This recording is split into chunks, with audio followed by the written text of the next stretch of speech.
Hello everybody from Plant Review.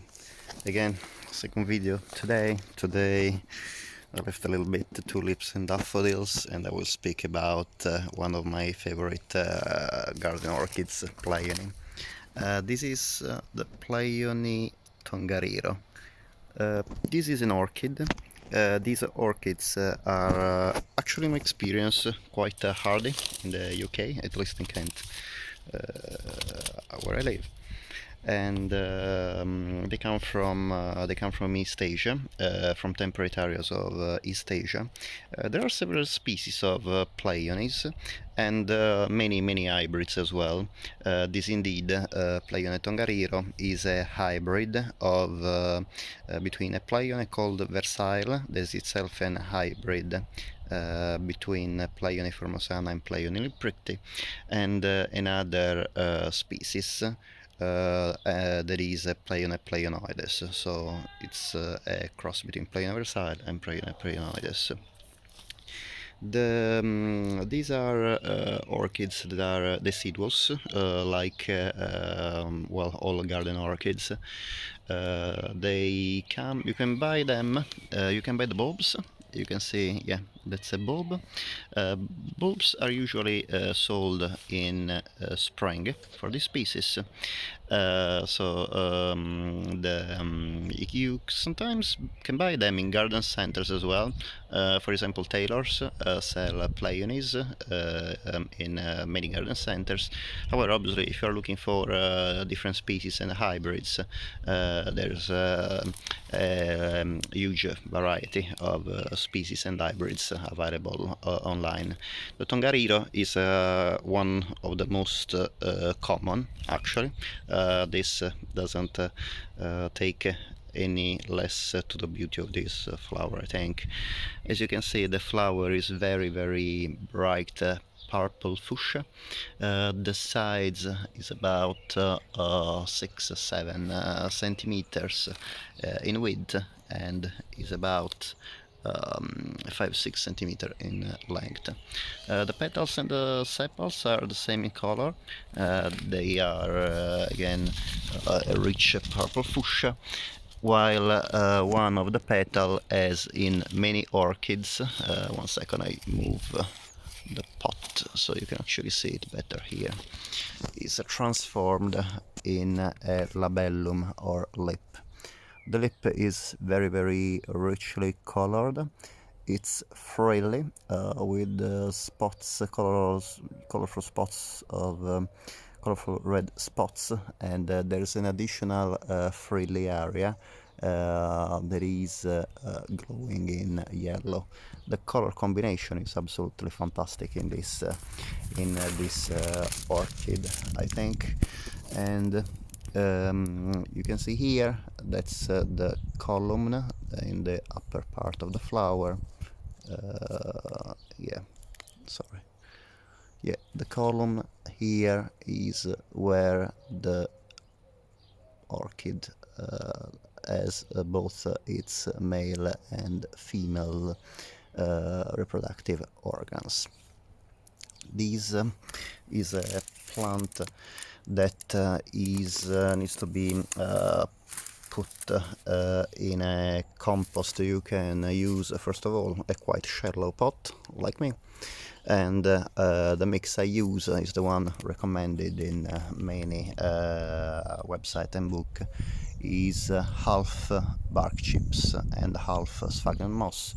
This helps the orchid to being kept moist during the sphagnum moss is very good in keeping the compost moist, and the bark chips instead ensure a good drainage even in winter.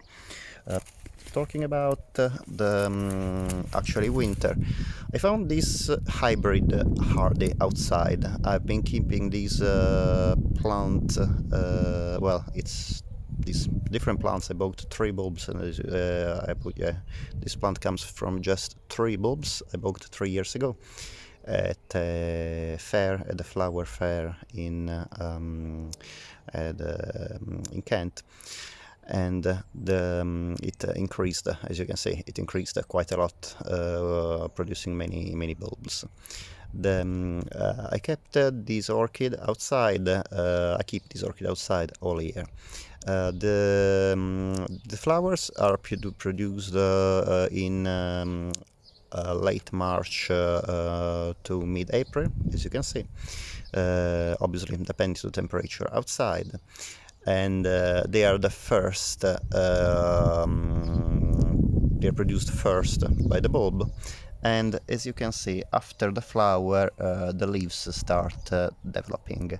The leaves will grow to about 25-30 centimeters tall. Again, as I said, this orchid is deciduous, so the leaves will fade, will dry up, and basically dry out usually in October, November, period in which this orchid goes in dormancy. If you are in an area with very cold winters, it's recommended that you lift the bulbs and you place them either, or you can just put the pot itself in a frost-free greenhouse or in an unheated conservatory. Otherwise, if you don't have these, you can also lift the bulbs and put them in the fridge at a temperature between 1 and 4 degrees. Here in Kent, I keep it outside. Usually in the winter, we don't have many days below freezing, and this orchid would stand perfectly the famous snowstorm that's all every now and then, the beast from the east, where for about 1 week the temperature in Kent dropped between -2 and -8 degrees in many parts of Kent, including mine. In some areas actually dropped to -11, -12. And the orchid was perfectly fine even with this freezing temperature that actually came very late in the year. It was early March, and the orchid was perfectly fine with that. So I would say that this hybrid is perfectly hardy, at least in southern England, possibly in other parts of the UK as well. Fertilizing, as in many orchids, is very important to not over-fertilize the orchids. Orchids in general are very sensitive to over-fertilizing, so it's recommendable to use about half or a third strength fertilizing once every 2 weeks. This needs to be done after the blooming is finished, and so it's recommendable to start at about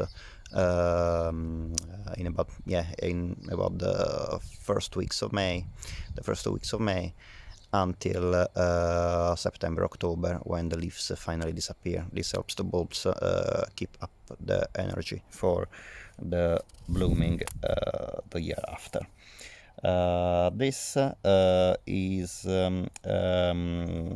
this bulb again is a pretty easy hybrid to find. This orchid, unfortunately, is not fragrant. However, there are some pleiones instead that are fragrant. Like for example the Pleione foresti. Also, they come in a variety of colors. While most pleiones are pink or purple, some of them also have come in white or in yellow. Again, this is an orchid that is very easy to grow, is not fussy at all. It's very important that when you plant the bulb in the compost, so again half bark chips and half sphagnum moss, you have to keep about 1/3 of the bulb out of the compost. In this way, this is the right depth for the bulbs to be planted in the compost, so the leaves and the flowers will not have any problem to erupt from the compost. As you can see here, after the year is finished, the old pseudo bulb becomes dry. You can remove it. Well, I didn't. I should have done it because once at the end of the year, the present bulbs, they will start forming usually two new bulbs, and this way the orchid forms a very nice clump.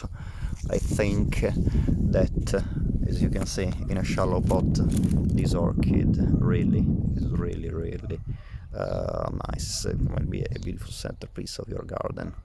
Thank you very much for watching, and I'll see you next time. Bye.